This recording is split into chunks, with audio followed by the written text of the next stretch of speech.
宗主，您打算怎么考验陈长安？你在担心他？你还没……白灵神宗宗主原本是想说，你还没过门呢，怎么胳膊肘就往外拐啊？可仔细一想，不对劲儿，这两个人拜过天地了。放心，我不会刻意为难他。去，把这个陈长安给我叫过来，我倒要看看他究竟是何方神圣，竟然把你迷得团团转。宗主，我没有。没有什么没有，都跟人拜了天地了，还不是被他迷住了？你小子到底有没有把握？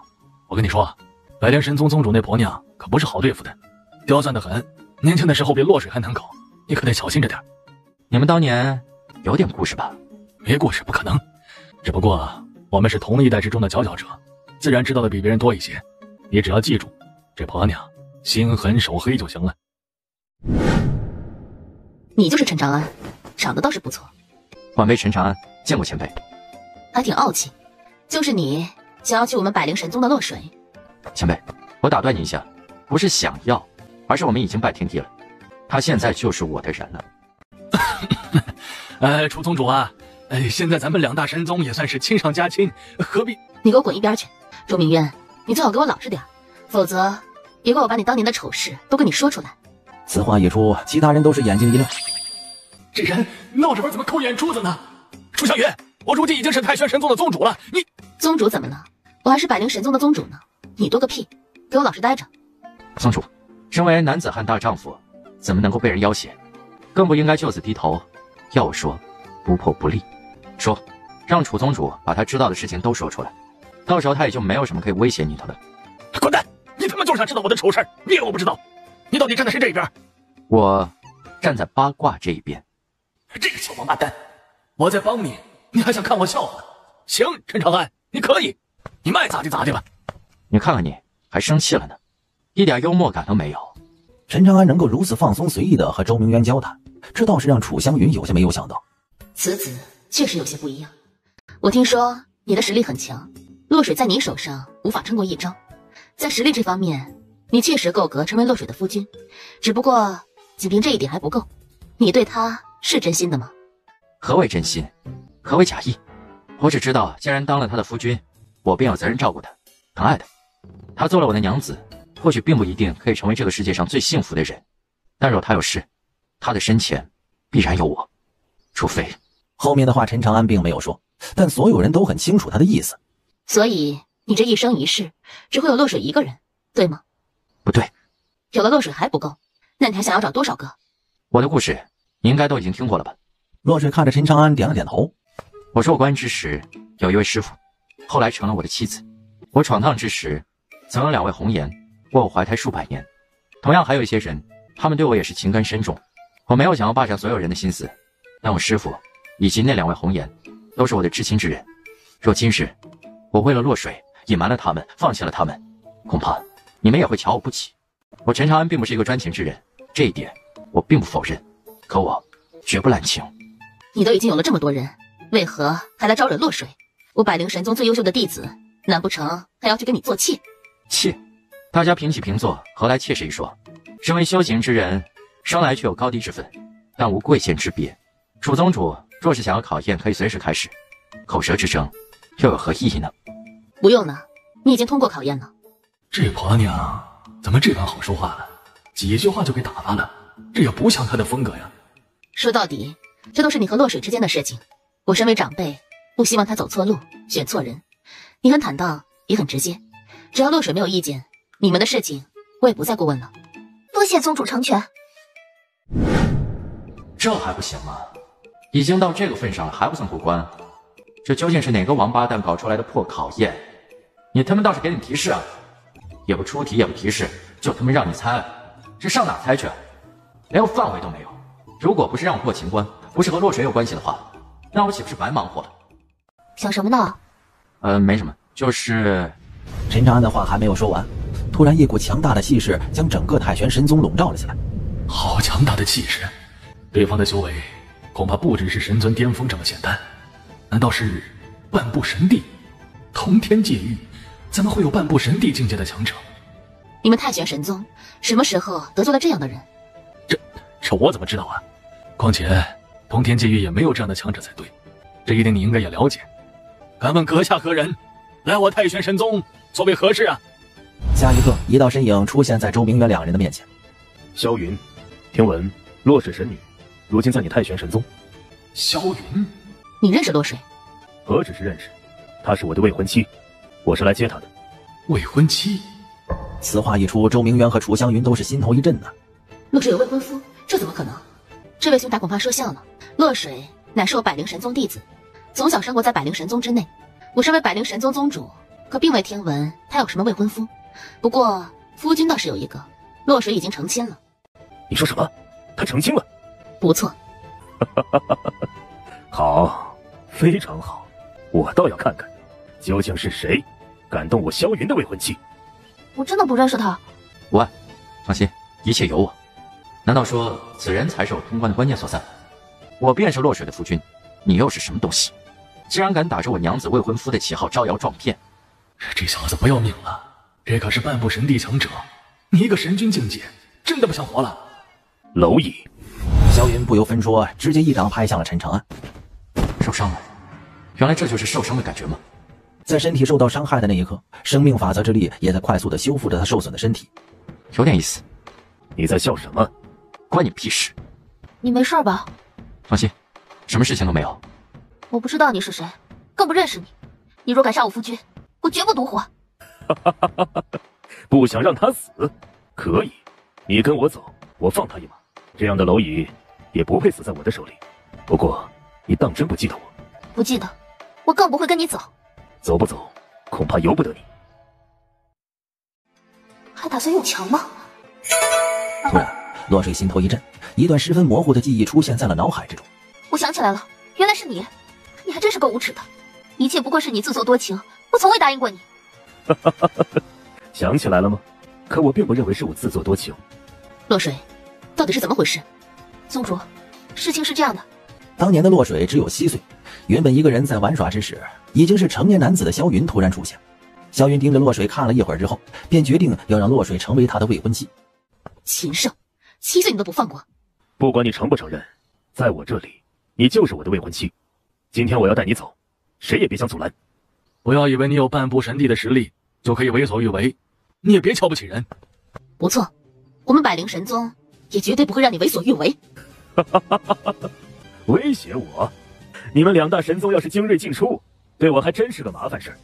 可惜你们不敢，也不能，因为这后果你们承担不起。承担不起？难不成此人大有来历？否则怎么会如此自信？家父萧玉衡。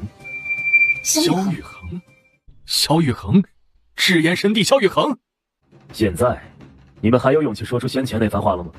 有勇气吗？周明渊和楚香云此时也犹豫了起来。落水向着陈长安看过去。我知道你要说什么，不过我已经说过了，万事有我。不管遇到任何时候，你只需要站在我身后便是。神帝之子终究只是神帝之子，他还不是神帝。落水如今是我的娘子，这件事情得你跟我来解决。今日之事是你我之间的事情，你认同吗？小子，你觉得你配吗？怎么想用一死来解决问题？天大的笑话！你死与不死与我何干？况且你算个什么东西？你的命在我眼里便是那蝼蚁。从今日起，我陈长安退出太玄神宗。陈长安，不要鲁莽行事。我意决，这本就是我自己的事情，和太玄神宗无关。身为落水的夫君，如今有人胆敢跑过来骚扰我的娘子，我若是没有任何的反击，还配称为男人吗？无关？怎么可能无关？我落水从今日起退出百灵神宗。落水，你怎么也跟着胡闹？这是你们说退出就退出的吗？宗主，弟子同样心意已决，我会和夫君共进退，同生死。好一个夫妻情深呐！落水，其实问题很好解决，只要你跟我走，这些人我可以放他们一马，何必弄得这么麻烦呢？做梦，无非一死而已。真当我落水是个委曲求全之人？好，不愧是我萧云看中的女人，越是如此，我越不会让你死。他死不死，还轮不到你来决定。你做什么？接下来的事情交给我就好了。记住，不管发生什么事情，你都要活着，好好活着，因为我不会真的死亡，哪怕真的到了那一步，我也会再回来的。楚前辈，帮我照顾好他。你别冲动。陈长安的行为乃是大丈夫所为，可这么做实在过于鲁莽了。毕竟神君和半步神帝这中间相差太大了，神王、神皇、神尊这样的差距，并不是简简单单的一个勇敢就能够磨平的。多谢前辈关心，但有些事情不可为也要为。装模作样，以为自己这样很帅吗？你知不知道，你不过就是一个笑话。笑话吗？那就看看咱们两个究竟谁才是笑话。让我送你上路吧，你的娘子，我会帮你好好照顾的。虚空之中，两个人不断闪躲，不断的攻击，可一时之间，竟然谁也奈何不了谁。你说陈长安真的有机会吗？对方是半步神帝境界，陈长安只是神君，怎么可能有机会？但你不是说陈长安领悟了不少的至高法则之力吗？从目前的情况来看，两个人似乎谁也奈何不了谁。风的一声巨响，恐怖的余威不断的向外扩散。陈长安的实力竟然如此恐怖，这是力之法则？难道他的力之法则已经大成了？可是有希望吗？不清楚，或许有吧。你竟然伤了我，你居然敢伤我，我要你死，你们全部都要死。既然如此，那你就先死吧。陈长安直接是调动体内所有的法则之力，顷刻之间天地色变，想要提前出手打断陈长安的蓄力，却发现自己的身体竟然无法动弹。不好，陈长安这小子是想拼命！晚了，一切都来不及了，咱们根本就没有办法去阻止。陈长安，我认输了，若是你的，从此以后我马上离开通天界狱。认输？你的话我不信，今天你走不了了。不！萧云不甘的怒吼一声，轰的一声巨响，传遍了整个通天界域。死了，萧云死了，陈长安他……各位，恐怕真的要再见了。落水，好好的活着，我会回来的。当最后一个字说出口的那一刻，陈长安的身影也从众人的视线之中消失不见。下一刻，陈长安的意识回到了自己的身体之中。这算是成功还是失败了？陈长安完全搞不清楚自己究竟算不算是通过了第一关，只不过陈长安心中却有着另外一个猜测。他意念一动，意识直接找到了昊天神力。万古神城之中有通天界域吗？通天界域，万古神域之中，这界域可是太多了。不过你说的这个，我知道。知道？说起来，我能够知道这通天界域，还是因为当年的一件事情。具体是多少年前我记不得了。赤炎神帝的儿子，也不知道跑到通天界域做什么，居然被一个神君境界的人杀了。只是可惜那个神君境的小子，若是不死，成就不可限量。这尼玛，不是我刚刚做过的事情吗？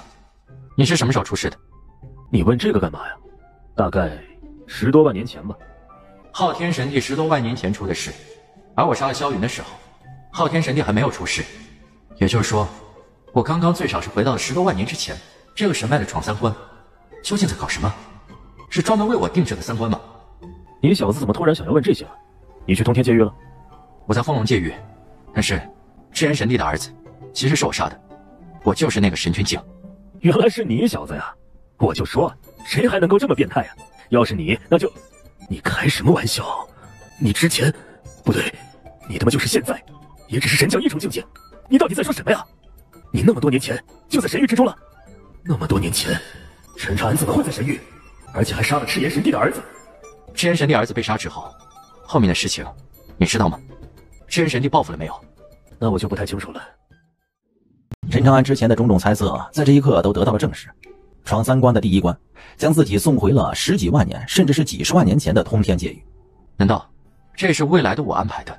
陈长安眉头微皱，想不通，看样子只能够自己一点点的探索了。也不知道这光源的背后，究竟等待的我是什么。当陈长安走过去之后，突然那股眩晕的感觉再一次出现。不是吧？又来？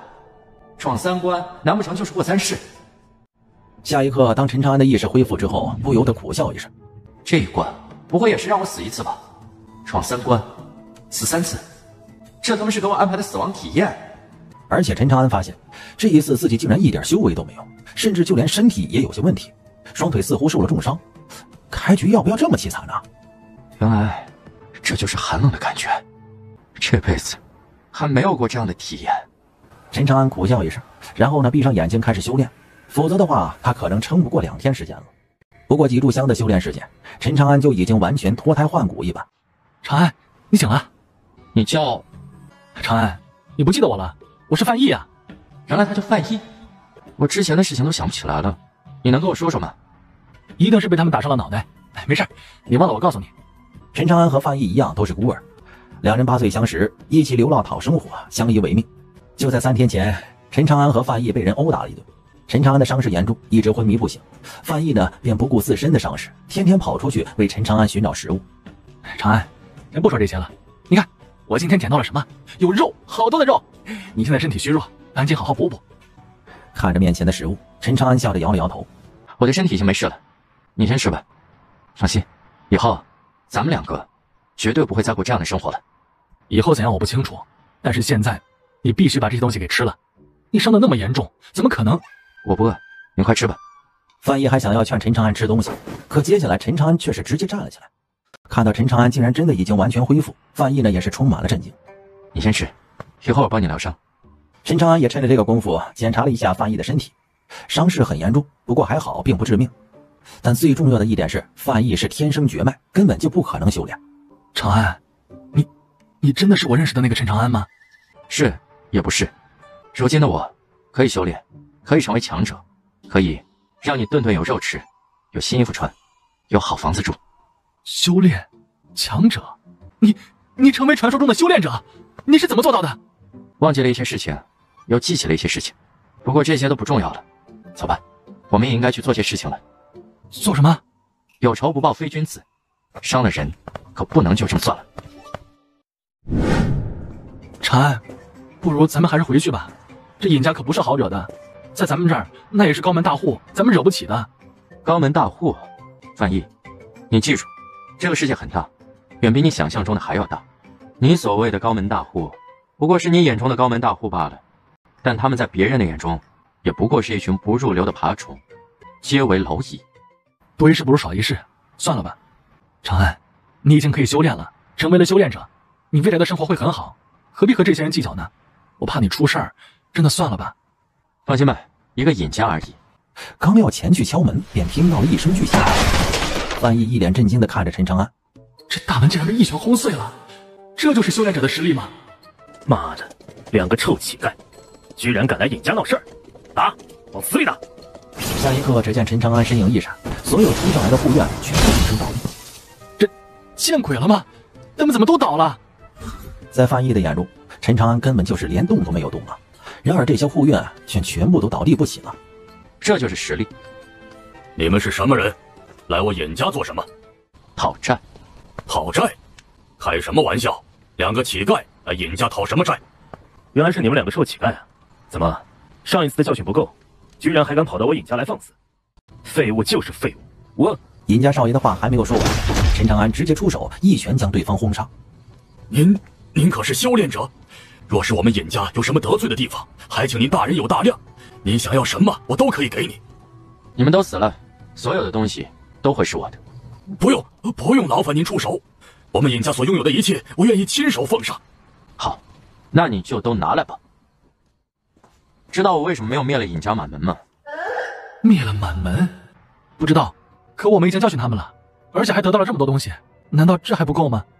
可你想过没有，我们讨了债，尹家人就不会怀恨在心吗？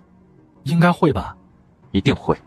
如果尹家是一个修炼者家族，我会毫不犹豫地灭了他们，这样一来就不会有后顾之忧。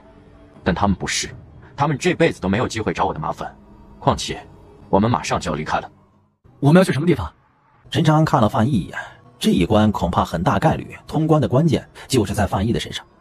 带我去一个能够让我们生活得更好的地方吧。时间荏苒，一晃已经过去了50年的时间，自己依然没有找到任何闯关的关键在哪里。50年前，陈长安带着范毅来到了天元城。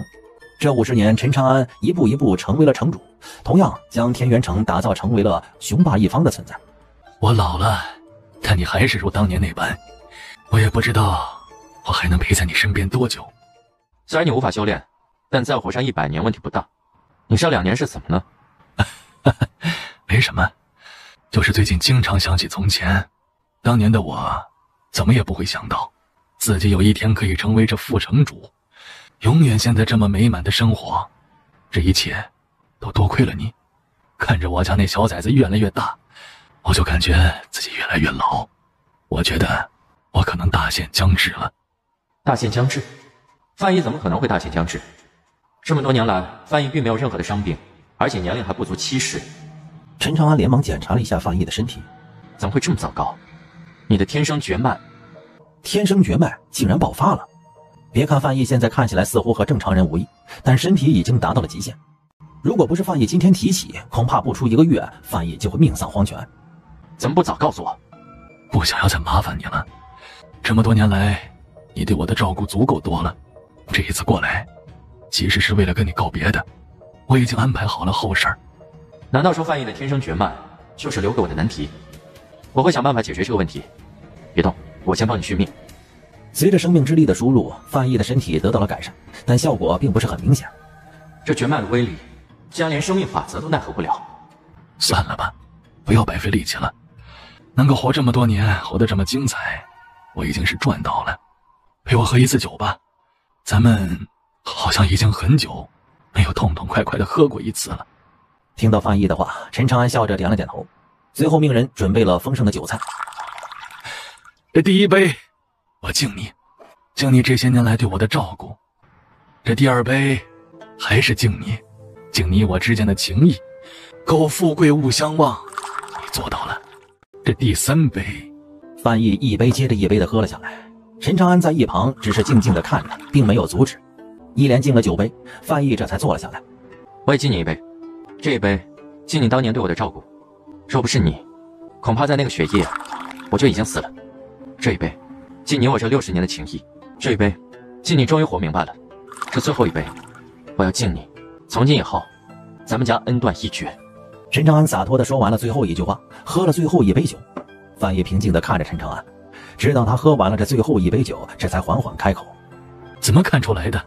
你隐藏得很好，可人的眼睛骗不了人，手段更是做不到十全十美。想要发现并不难，不过我也很好奇，你为何会突然活明白了呢？你想要的究竟是什么？范毅这个人一生不争不抢，本本分分，而且为人友善。陈长安曾经说过，想要帮范毅换一副身体，解决他体内天生绝脉的问题，可范毅主动拒绝了。为何如今要选择背叛，而且还是在自己大限将至的时候选择背叛呢？能先回答我一个问题吗？明知酒有问题，为何还要喝？为何不喝？我喝的是曾经的过往，敬的是曾经的你。现在能回答我的问题了吗？好，你知道吗？这么多年来，安然是如何看待我的？你又知不知道跟在你的身边我的压力有多大，过得有多辛苦吗？有些时候我宁愿咱们依然是那食不果腹衣不遮体的乞丐，虽然过得很苦，但是你我相依为命真的很开心。仔细想想，那才是我最轻松最自在最自由的时候。可如今一切都变了，你回不去了，我同样也回不去了。又或者说，从你崛起的那一刻，我们就已经不是一个世界的人了。甚至我怀疑你根本就不是我认识的陈长安。走到了这一步，你我都回不了头。既然如此，我为何不好好的为自己活一次？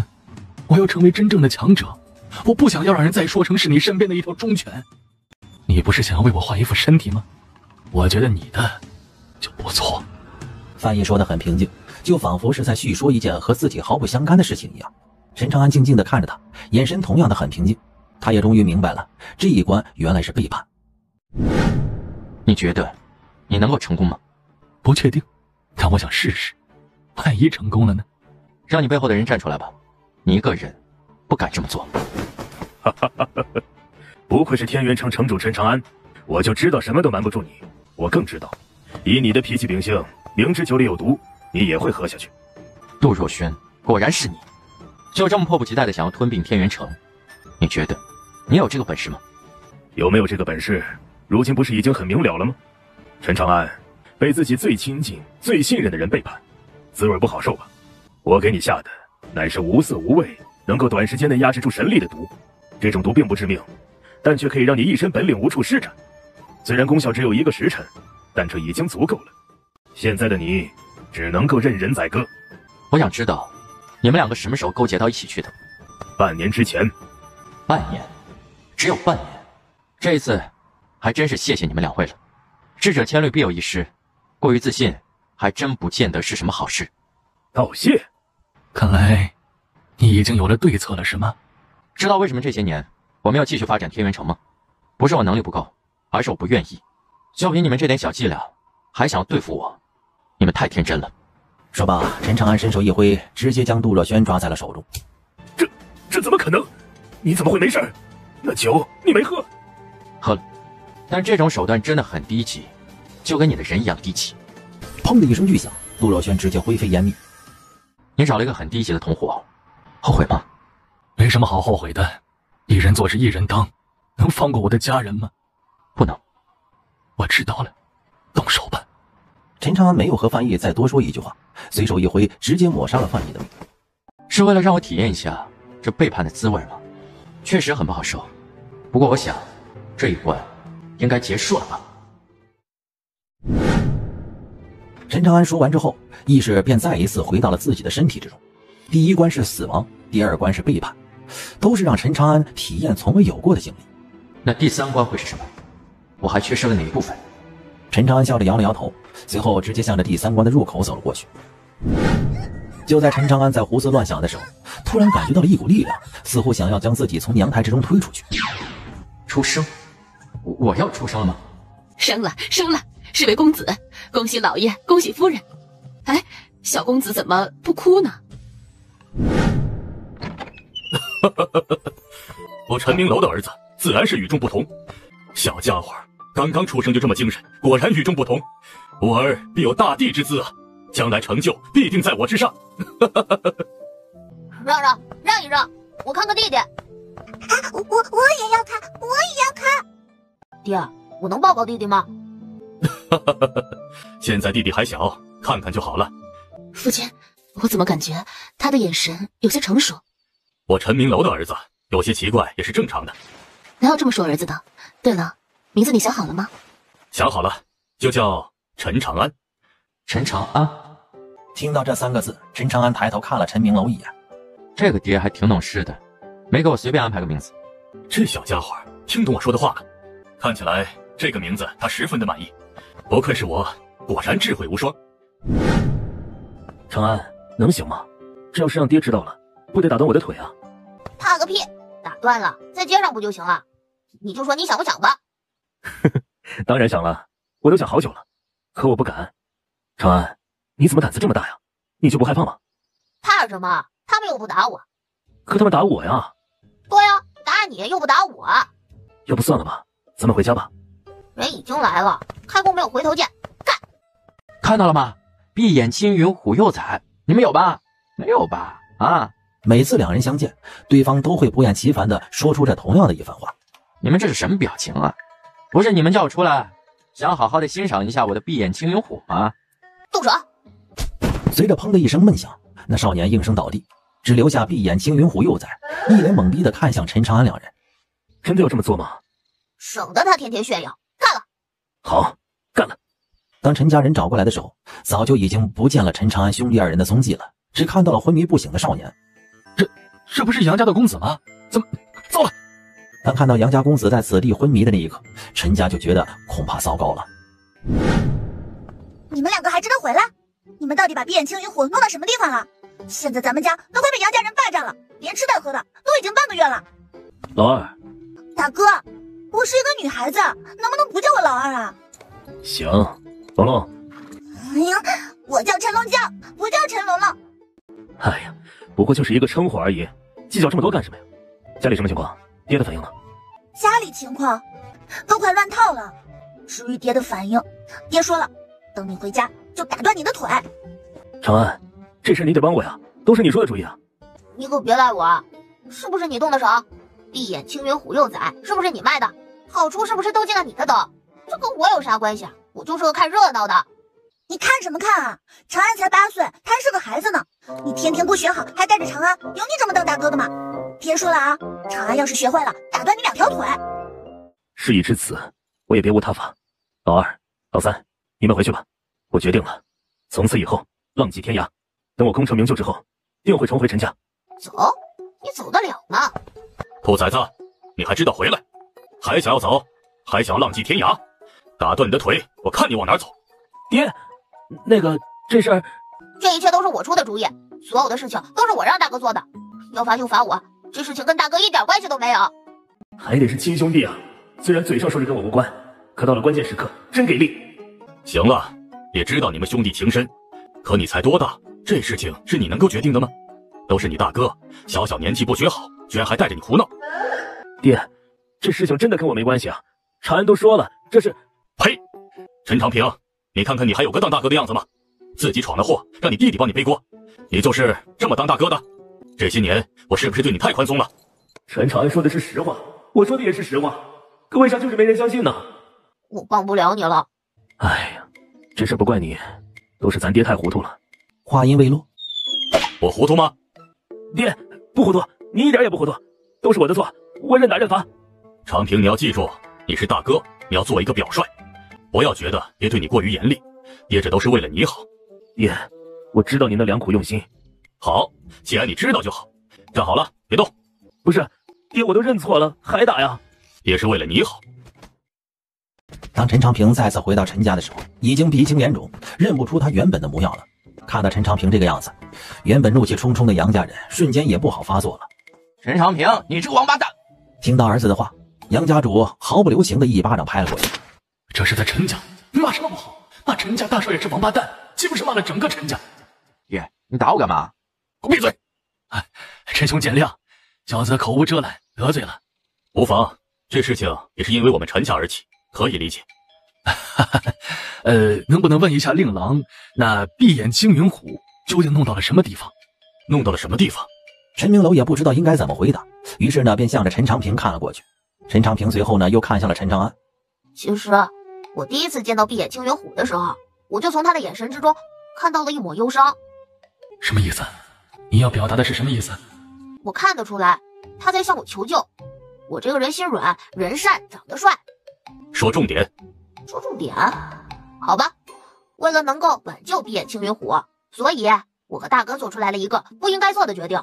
他现在已经回到了他该去的地方。什么是他该去的地方？他回家找妈妈了。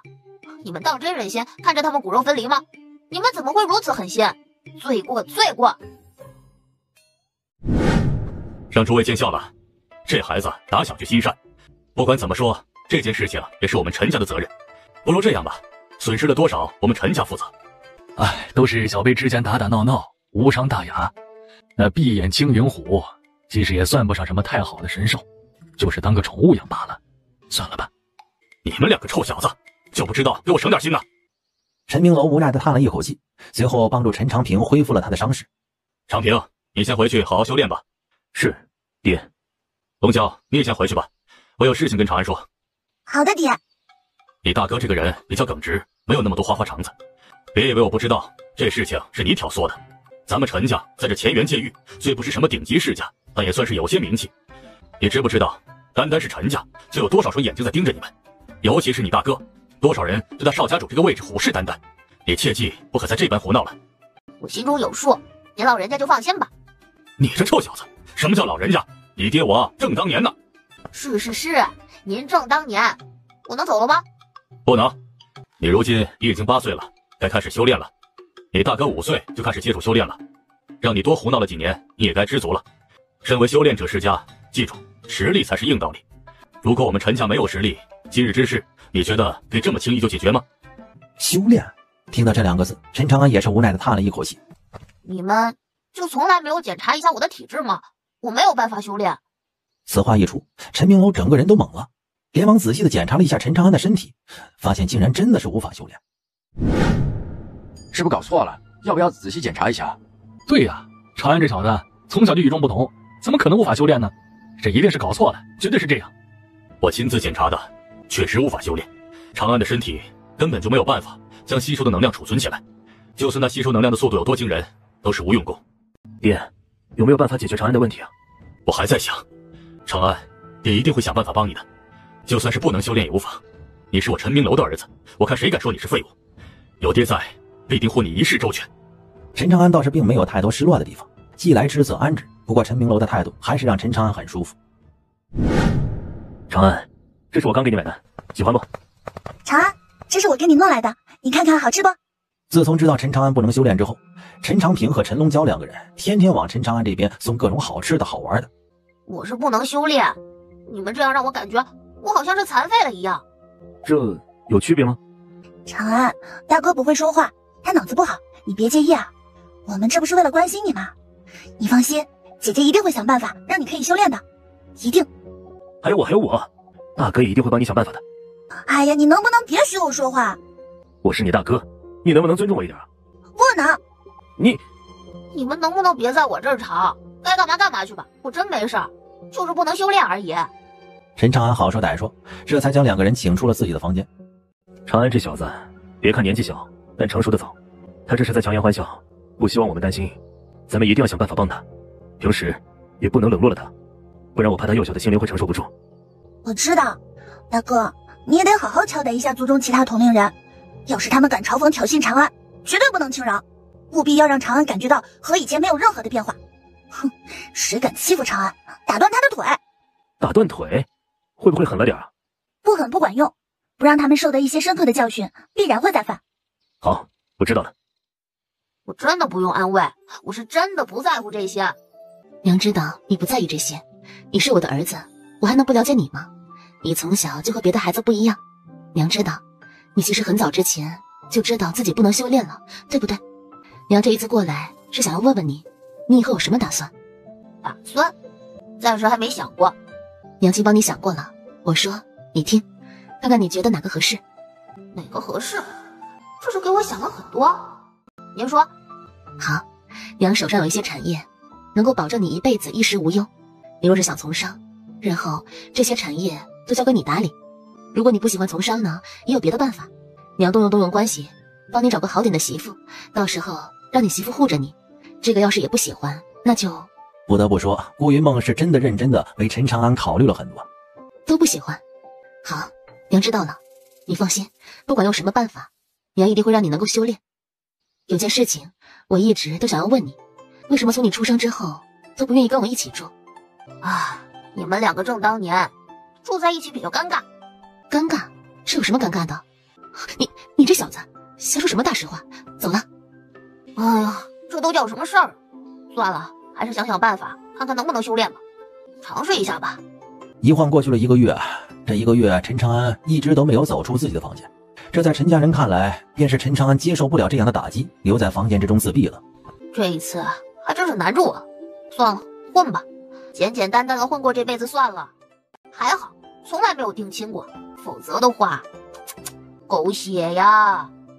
长安，大喜事儿！喜事儿？什么喜事儿？老祖给你说了一门亲事，你要定亲了。定亲？我去！我能拒绝吗？不能，快点收拾收拾，人家都马上到咱们陈家了。马上就到了！我的妈呀，事先怎么一点风声都没有？你干嘛呢？我让你收拾一下自己，不是让你收拾东西。别吵，我现在就走。别跟其他人说见过我，我不要定亲，坚决不要。不行，你走了，我怎么跟老祖交代啊？这可是老祖亲自为你安排的亲事啊。老祖不知道我不能修炼吗？知道呀，不然为什么要给你安排亲事啊？老祖说了，有个厉害媳妇儿也是个不错的选择。厉害媳妇儿？那我更得走了。你就不怕我以后被家暴啊？家暴？这怎么会家暴呢？你这小小年纪，怎么还想着打老婆呢？你这脑子是真？他打我！这个我倒是没想过，不过应该不会吧？万一呢？你能保证吗？快点让开，再晚就来不及了。老祖，我是个废物，我不能修炼的，就别耽误好人家的小娃娃了呗。你觉得呢？长安，你不用有什么负担，你的事情他们也都知道，放心吧，这门亲事不会有任何问题的，老祖办事儿，你放心。放心？这他妈让我怎么放心啊？行了，你给我老老实实的在这里坐着，一会儿你的小媳妇儿就要到了。虽说天赋不算是1:1的好，但长得绝对漂亮。这个色了就知道色，漂亮有什么用？漂亮，好像还是有点用处的。到底是和哪家定亲啊？孟家。孟家？怎么从来没有听说过？这孟家和咱们陈家可是世交，这几年走动的并不多，你年龄小，不知道也正常。要不然的话，就你这情况，还真找不到什么好媳妇儿。什么叫我找不到好媳妇儿？我差哪了？多帅呀！和你定亲的是孟家的孟小小，和你一样都是8岁。别看年龄小，可是出了名的小美人。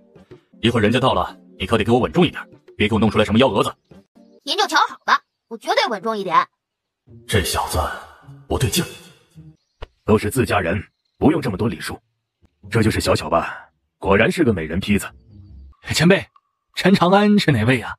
陈长安，这就是陈明楼刚要给孟家家主介绍陈长安，便看到陈长安此时正一脸猥琐地看着孟小小，眼神还不断地挑逗。臭小子，刚才我都跟你说什么了？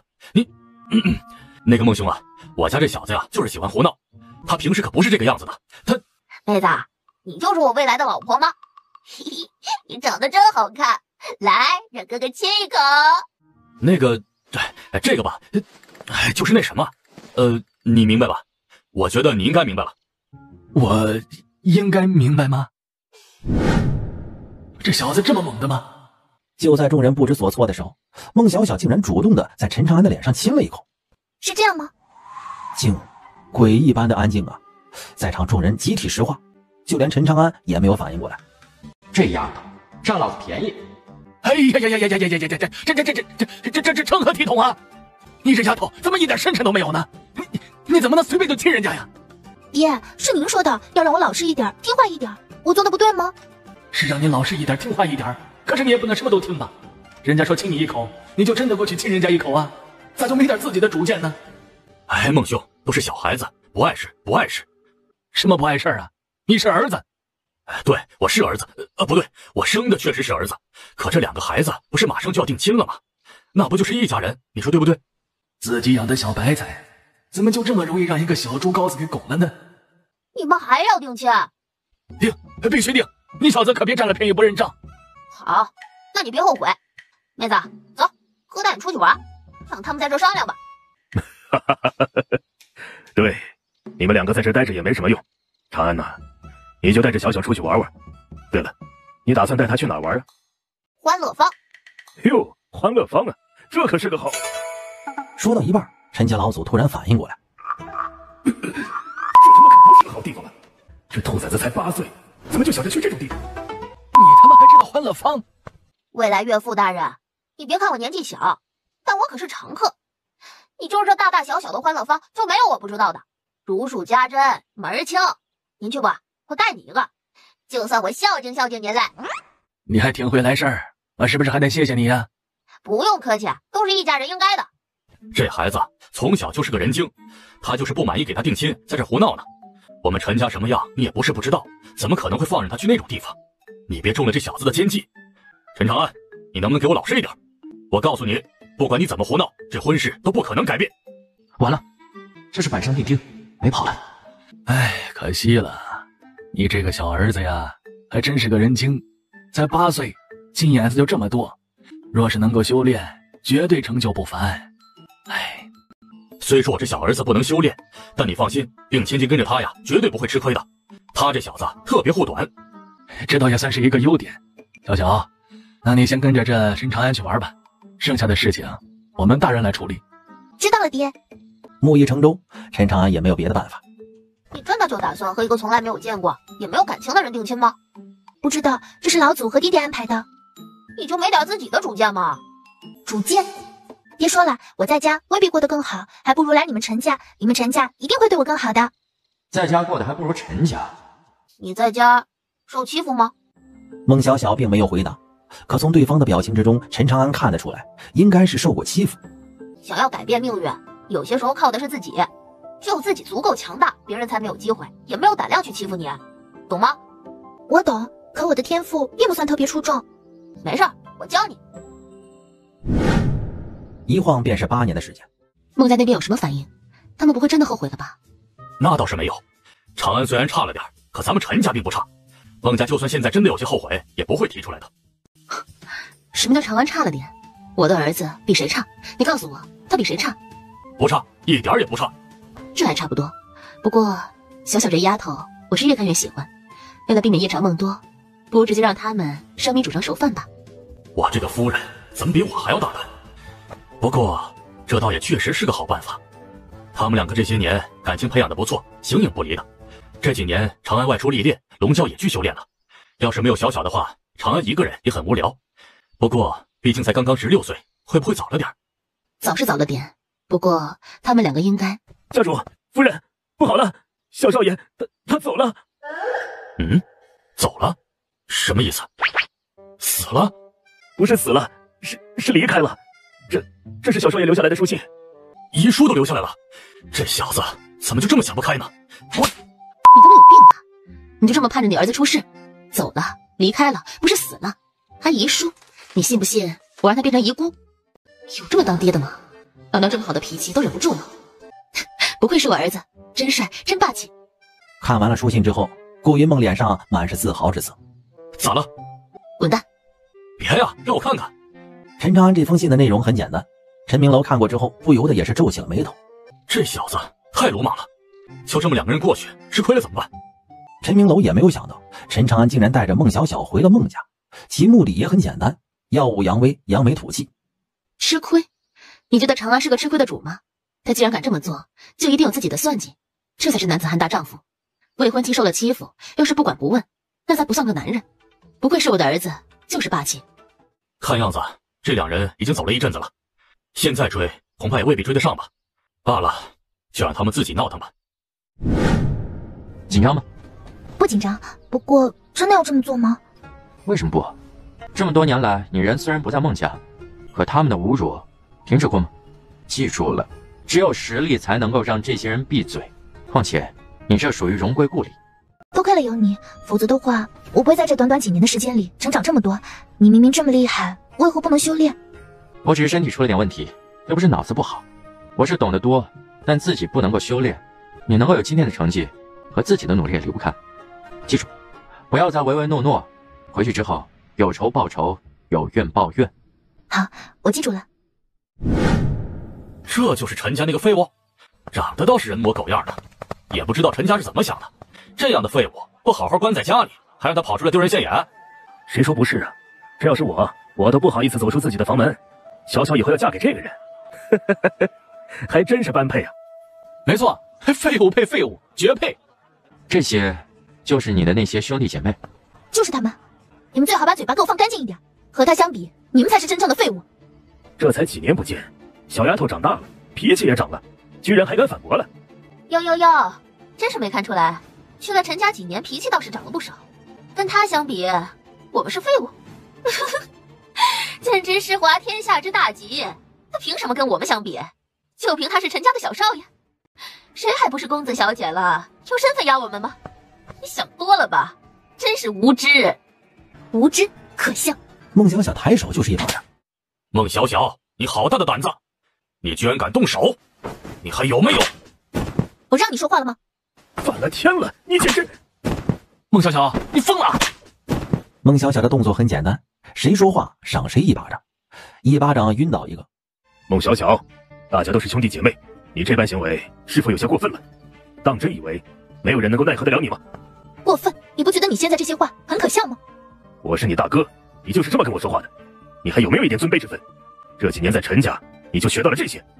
你现在知道是我大哥了，他们肆意羞辱我未婚夫之事，你可曾站出来说过一句话？如今你倒是出来摆起身份架子，你有这个资格吗？我让你说话了吗？孟小天还没有等反应过来，便被孟小小一巴掌给扇飞了出去。告诉我，谁是废物？小小，你在做什么？这些都是你做的。爹，女儿刚刚回家，可能是各位哥哥姐姐想要看看我这些年修为进展的如何，所以就简单的切磋了一下。你应该也知道，切磋嘛，磕磕碰碰在所难免。我也是没有想到，各位哥哥姐姐竟然如此不堪一击，是我太高估他们的实力了，还请爹爹见谅。16岁的地神境，这他妈是修炼天赋一般，这简直就是妖孽，好不好？切磋可以，以后要注意点分寸。知道了，爹爹。啊！看到孟家主的眼神，陈长安不由得眉头一皱。这王八蛋好像我会婚。陈长安，见过未来月上大人。我爱听上你说啥。家主这边正后悔呢，陈长安这么说，着实让他心里更难受啊。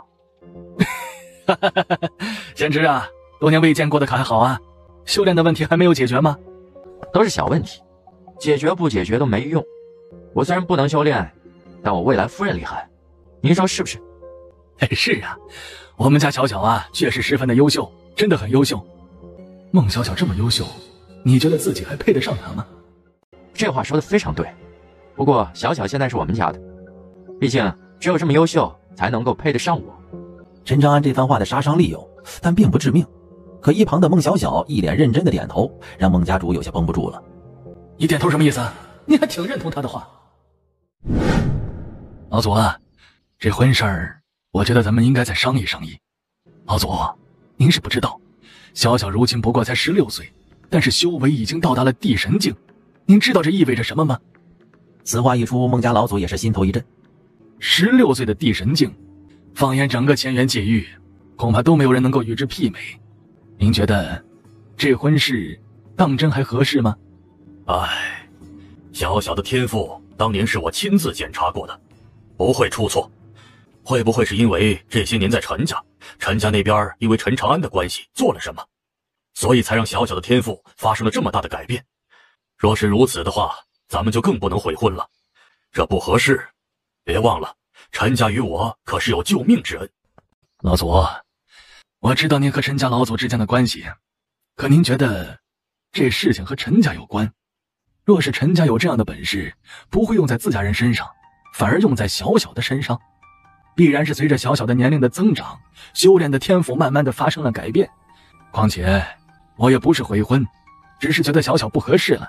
我的女儿又不是只有小小一个，换个人不就可以了？我相信陈家应该也能够理解明白我们的。这件事情还是不能够操之过急，最好是让陈长安主动提出来，这样的话陈家那边更不会有任何的不满了。你心中可有想法？只要老祖您同意，那剩下的事情交给我来处理就好了。好，那你就看着办吧。记住了，不管你要做什么，不能够破坏我们和陈家之间的情谊，更不能够太为难陈长安。老祖放心，我心中有数。好，